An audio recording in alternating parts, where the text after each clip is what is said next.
Hello and welcome back. Now, if you've been following along, you'll know we've been on a rather epic journey through the motoring landscape of the 2010s.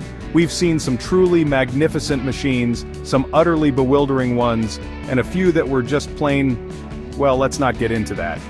But today, we arrive at the grand finale, the final installment, the last hurrah.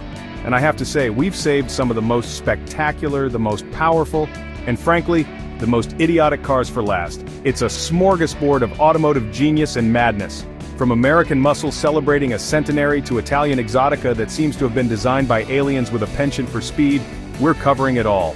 We'll look at sensible European family haulers that aren't sensible at all, and Japanese people carriers that are more logical than Mr. Spock. We've got British Brutes, American Leviathans, and even a plucky little Italian hatchback with a four-leaf clover on its flank. This isn't just a list, it's a celebration of a decade when car manufacturers, for a brief, shining moment, seem to have lost their minds in the best possible way. So, buckle up, grab a biscuit, and prepare to be amazed, amused, and possibly a little bit confused. This is the final 25 coolest cars of the 2010s, and trust me when I say, it's going to be a bumpy, exhilarating, and utterly brilliant ride. Let's get on with it, shall we? There's a lot of ground to cover and a frankly ridiculous amount of horsepower to discuss. On we go. The Chevy Malibu Fief 6 for the Middle East. It's a rental car, but with a big engine. The Corvette C7 Grand Sport, all the aero of the Z06 but without the supercharger's tantrums. The Nissan Terrano, it's basically a Dacia Duster in a slightly more expensive and less honest suit.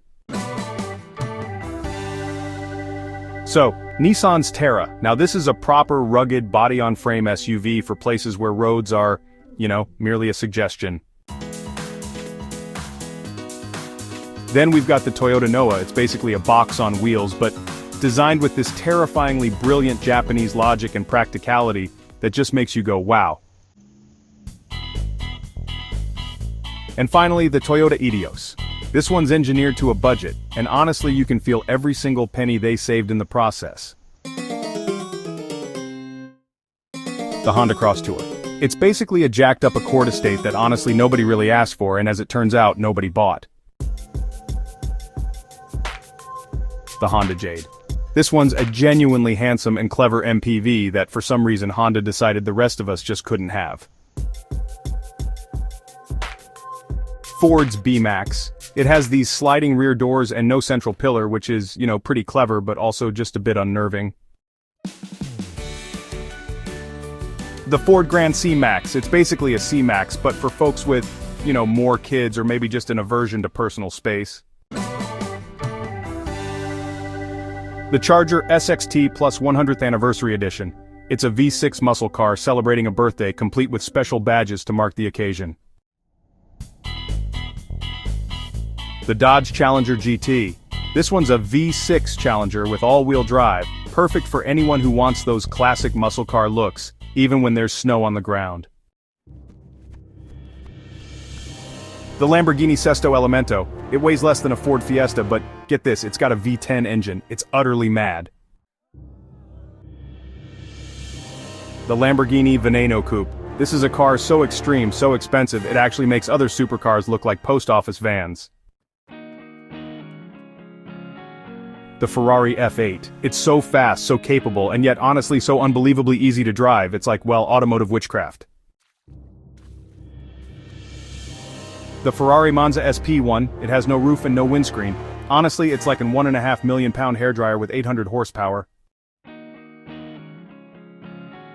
The Alfa Romeo Giulia Veloce. All-wheel drive and yeah, those gorgeous looks, it's really the thinking person's German saloon. The Alfa Romeo Mito Quadrifoglio Verde, a tiny angry hatchback with a massive heart and honestly, a brilliant name. The Jaguar F-Type. Man, this is a car so beautiful it actually hurts to look at. And honestly, it's got a soundtrack to match, pure theater. The 2012 Jaguar XF. This was a handsome executive saloon that really proved Jaguars could be reliable and modern, well, mostly. The Jeep Grand Cherokee SRT 392, a family SUV with a massive 6.4-liter V8. It's brilliantly, wonderfully pointless. So, let's talk about the Jeep Liberty Jet Edition. Basically, it was a Liberty, but with, bigger wheels and some black trim. And well, that's it. The Ram 1500 Detroit Red Wings Edition, a truck for people who really, really love a specific ice hockey team. The Ram 2500 Tradesman, a no-nonsense heavy-duty truck designed for one thing, getting the job done properly. The Renault Duster Oroch. It's a Dacia Duster that they've turned into a small four-door pickup truck. And there we have it, the end of our epic 5-part journey through the coolest, weirdest, and most wonderful cars of the 2010s. We've seen everything from million-pound hypercars that defy physics to humble hatchbacks that mobilize nations. We've looked at cars that were answers to questions nobody asked, and cars that were so perfectly right they became instant legends. It was a decade of transition, of turbochargers and touchscreens, but as we've seen, it was also a decade of immense character and variety. A time when you could buy a V8-powered Jeep, a windscreenless Ferrari, and a pickup truck based on a Romanian SUV. What a truly magnificent time to be alive and to love cars. From the sublime bark of the F-Type to the sheer lunacy of the Sesto Elemento, these machines are more than just transport. They are rolling sculptures, mobile concert halls, and providers of unadulterated childish joy. They are the things that make getting from A to B an event, an adventure, a story to be told. And while some of them were commercial failures or engineering dead ends, they all contributed to the rich, wonderful tapestry of motoring history. Thank you so much for joining me, not just for this episode, but for this entire series. It's been a blast. Now, if you'll excuse me, all this talk of horsepower and V10 engines has made me feel the need for speed. Don't forget to like, subscribe, and tell me in the comments which car from this decade was your absolute favorite. Good night.